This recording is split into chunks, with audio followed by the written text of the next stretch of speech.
он хорошую цену предлагает мне продать тебя, Атар повернулся к монголу и сказал, что да, хорошая цена, продай, соглашайся. مرد مغولی ناراحت شد و گفت که تو خودت را به یک کیسه صندوق طلا گفتی من بیشتر میارزم، چگونه میگویی کیسه کاه هم نمیارزم؟ و شمشیرش را در آورد و عطار را سرش را زد. Он повернулся этот монгол повернулся к Атару и сказал, что я хотел тебе продать за целый сундук из золота, но ты согласился, сказал, что ты стоишь больше этого. Однако ты согласился за мешок вот цены имеется в виду? Сена, да.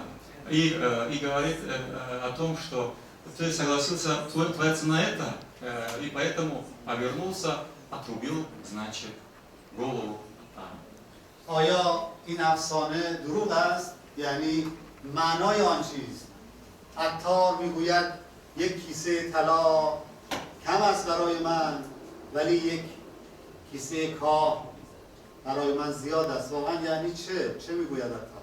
Что этим хочет сказать Атар именно этим, что для него целый мешок, можно сказать, что золото мало оказывается, а целый мешок его цена имеется в виду, является да, больше. عطار میخواهد بگوید که آنچه که در حیطه انسان و خدا آدم را ارزش میدهد اخلاص است، نه چیز دیگر. То, что пространство между Богом и человеком придает значение или ценность, вернее, именно человеку, это его искренность. اخلاص یعنی از ته دل بدون هیچ گونه ریاکاری کاری برای خدا کردن. Честность и искренность, которая имеется в виду, это то, что без такого лицемерия, искренне внутри сердца, из глубокой как бы, вот, своей сердца, чтобы имеется в виду испытывать любовь к Богу. آن مرد روستایی مقدار کاهش را از صمیم دل برای عطار میداد و آن مرد شهری پولدار مقداری از پولش را میخواست خرج عطار بکنند. Значит, именно этот человек из деревни, он искренне то, что хотел, имеется в виду, да, это было искренне. А тот человек, который из города предлагал целый сундук, имеется в виду золото, он малый часть своего богатства хотел, как получается, не искренне.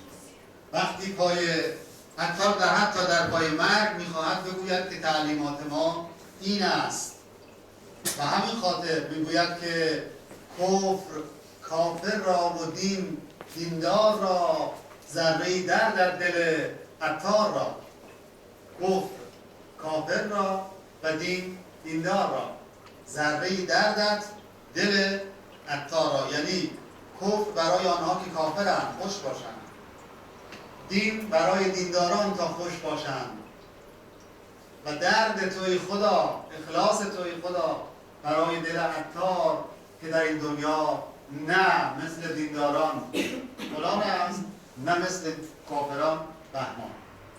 А так действительно этим хочет сказать следующее, что учение в Софии, наше учение достаточно является высоким, именно говорит о том, что с этим своим стихотворением, своими словами, о том, что идеи или неверия для неверующих, они если не верят, они счастливы этим, это для них. Те, которые веруют в Бога, они тоже счастливы этим. Однако, как говорит Атар, именно довольствуюсь, имеется в виду, искренность твою, имеется в виду, Бог говорит.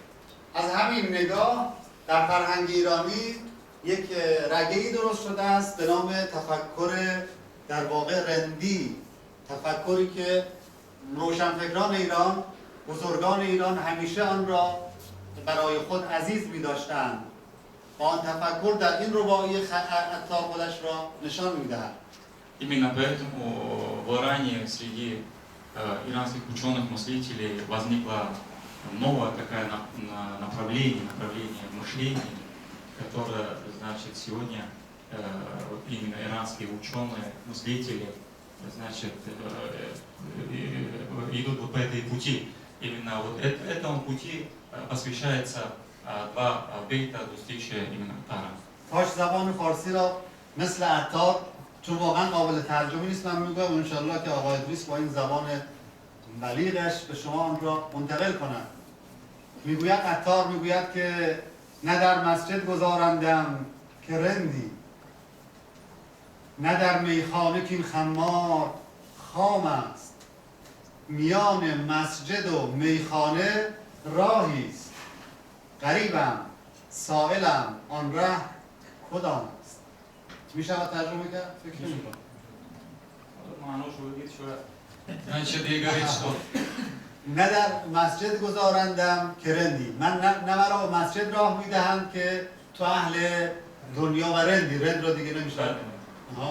говорит, я очень хотел бы, чтобы все вы очень хорошо знали персидский язык, чтобы поняли суть и смысл вот этого стихотворения, потому что его перевод достаточно очень сложный. Но я постараюсь эти суть или смысл передать, потому что меня не пускают в мечеть, потому что говорят, что ты являешься меркантильным человеком, ты идешь за этим миром, ты являешься человеком, который преследует материализм. Пьяница, бродяга, хулиган, ухрен. Ну вот, да. Не веришь.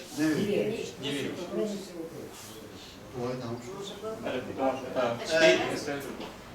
نه در میخانه که این خمار خام است، نه مرا در میخانه راه میدهند که تو شرابخوار درست و حسابی نیستی، خام هستی. Меня не пускают, имеется в виду в этот. Выпить, потому что я плохо переношу водочку и могу хорошо себя вести. Потому что я пью, но не умею пить. Не умею пить. Я пью, но не...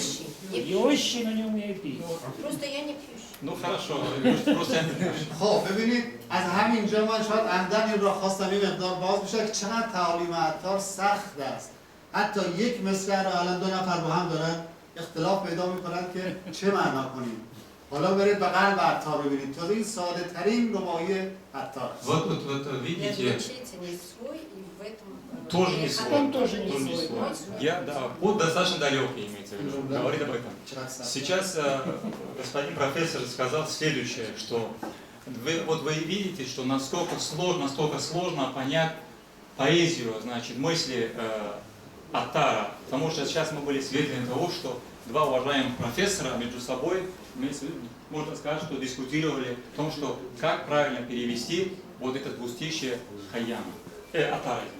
و بیت آخر میان مسجد و میخانه راهی است، غریبم سائلم آن ره کدام است. بین مسجد ظاهرگرایان و میخانه شرابخواران یک راه وسطی است. من غریبم سائلم پرسشگرم آن ره کدام است. Говорит о том, что я в мечети не свой, в общем, и там тоже не свой, получается. Я не пьяница, я не верующий. Я среди них чужой. Поэтому посередине есть дорога. Поэтому я задаю вопрос. Скажите мне, какой из них мой путь? Где моя дорога? من نکته‌ام را حرفم را با این بیت تمام میکنم که بیت مولانا میخوام بخونم، ولی قبل از اون عرض میکنم که به همین خاطر است که حرف عطار حرف دیروز بشر نیست، حرف فردای بشر خواهد بود. Я хочу сказать следующее напоследок, что слова Атара не являются словом, имеется в виду прошлого человечества. Это слово будущего человечества. شاید بی‌دلیل نیست که مرحوم فروزانفر میگفت که بشر باید 400 سال دیگر پیشرفت کند تا معنای حرفهای عطار را بفهمند. Именно поэтому покойный Фрузанфар сказал следующее. Человечество должен 400 лет развиваться, чтобы понять мысли, идеи, значит, Атара. و سخنانم را با دو بیت از مولانا تمام میکنم. من هیچی در مورد تعالیم عطار نگفتم، فقط دو سه افسانه گفتم. برای همین مولانا با توجه به تعلیمات عطار او را میگفت که عطار چو روح بود و سنایی دو چشم او، ما از پی سنایی و عطار آمدیم. این بیت رو میشه عطار говорит о том, что я заканчиваю свое выступление, однако я ничего вам не рассказал об учениях Аттара, я просто рассказал вам два мифа о нем. Хотел бы закончить имеется в виду, стихами Маулана, говорит о том, что Аттар был духом, а Санаи его очами. خب و در مورد افسانه ها هم مولانا بیت بسیار جالبی دارد که می‌فرماید ای برادر قصه چون پیمانه است. این قصه های این افسانه هایی که میگوییم مانند یک پیمانه، یک ظرف است. معنی اندر وی مثال دانه است. ای برادر قصه چون پیمانه است، معنی اندر وی مثال دانه است. Значит, говорит о том, что, о брат, и, значит, все эти рассказы, все эти притчи, они подобны вот посуде или вот чаще, имеется в виду, все смыслы в них подобно зернышке. دانه معنا بگیرد مرد عقل، ننگرد افسانه را گر گشت نه. Разумный человек, имеется в виду, обратит внимание именно на смысл и суть именно этой зернышки, а не будет идти в сторону, не обратит внимание, имеется в виду, на все эти мифы и так далее. خب آقای ابراهیمی منطق الطیر را خلاصه‌اش را برای شما گفتن. من دعوت میکنم شما را به 2300 قصه عطار گفته است. 2300 قصه عطار گفته است. قصه های کوتاه و بلند. دعوت میکنم شما را که از همین امشب بابی برای ذهن خود به نام عطارشناسی باز کنید و این قصه ها و مغز آنها را آرام آرام در زندگی وارد بفرمایید. خیلی متشکرم.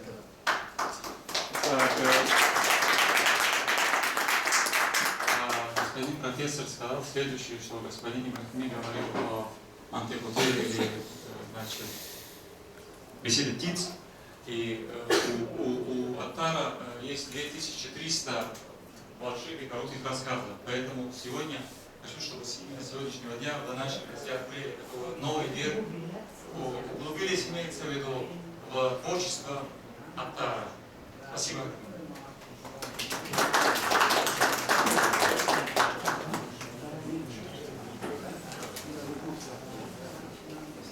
Уважаемые друзья, мы предлагаем для вас наш коллега господин Гардар, который поет стихи Аттара, поет, конечно, существует, и есть перевод, значит, известный иранский певец Омайо Шаджарян.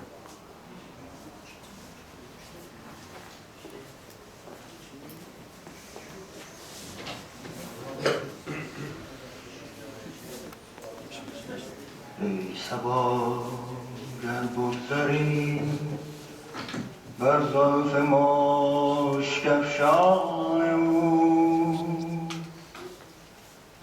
ای صبا گر بگذاریم بر زلف مشک افشان او، همچو من شو، همچو من شو، گرده یک حلقه گردان او، گرده یک حلقه گردان او.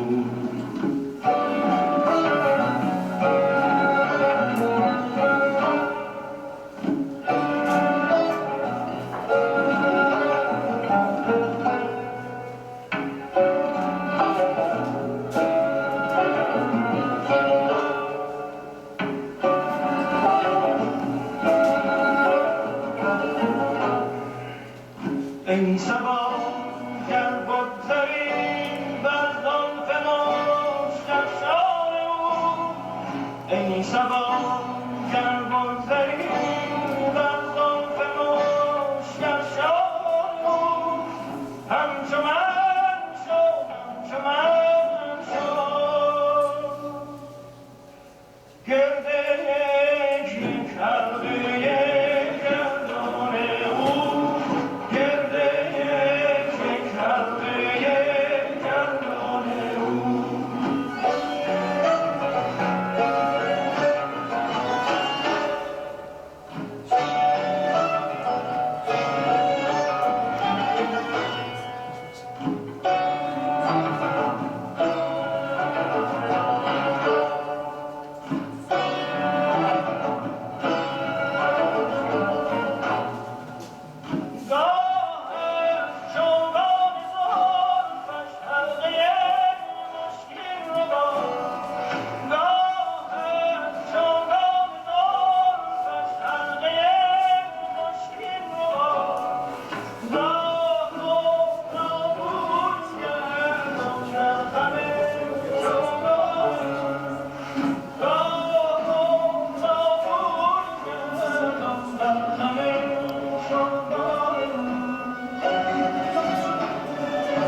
باشیم در چین زلفش پیچ تا مشکین کنیم شب تا برق جهان از زلف مشک افشان او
Есть последний выступающий, господин Мухаммад Султанов, он писатель и журналист.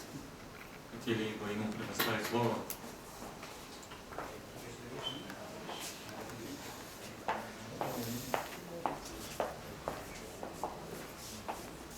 Приветствую всех собравшихся. Ассаламу алейкум. Благодарю за приглашение и предоставленное слово выступить на вечере этого замечательного поэта-мистика, суфийского философа, великого иранского классика. Вместе с тем, я как сторонник аристотелевской, кантовской школы философии задаюсь рефлективным вопросом. Что я могу, как русскоязычный писатель, журналист, философ, сказать о великом Атаре Нишапури? И вообще, как может и должен современный культурный европеец, американец, россиянин воспринимать наследие Атары Нишапури? По каким критериям оценивать его шедевры? Должен признаться, мне не доводилось читать произведения Атары Нишапури целиком. Они не были переведены на русский язык, а те, что были, имели ограниченный тираж для использования в узких кругах специалистов. Я знаком с наследием великого иранского мистика из отдельных работ российских литературоведов. И поэтому мой доклад не будет претендовать на статус непосредственного академического исследования. Тем не менее, меня как писателя, ориентированного на строгие академические методы познания, и сторонника широких философских проекций, интересуют и глубоко волнуют эпистемические элементы познания в творческом наследии Атары Нишапури. И да простят меня присутствующие, если мой дискурс кому-то покажется не совсем литературоведческим, ибо на самом деле это не литературоведческий дискурс.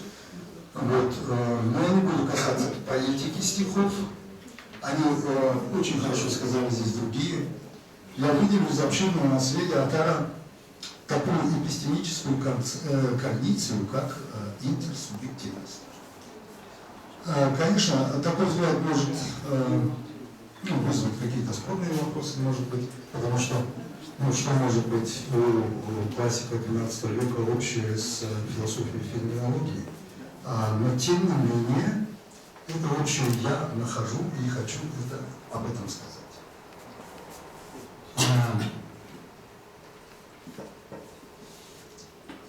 Я думаю,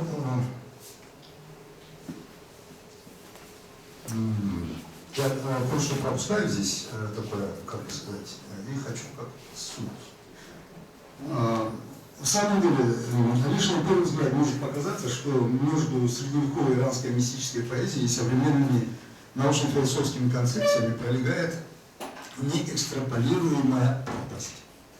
Убежден, что правопостильные экстраполяции, независимо от языковых барьеров и эпохальных особенностей, способны конверсировать тончайшие человеческие мысли и чувства.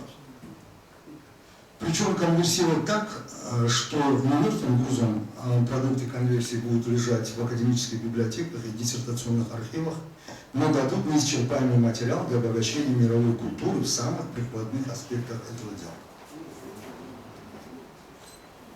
Дело в том, что классические образцы литературы, будь то реалистические или мистические, тогда и только тогда становятся по-настоящему ценными, влияющими на формы нашего мышления и практической жизни, когда в них отражены объективные закономерности мира и духа, когда мысли и образы реально поддаются практикованию.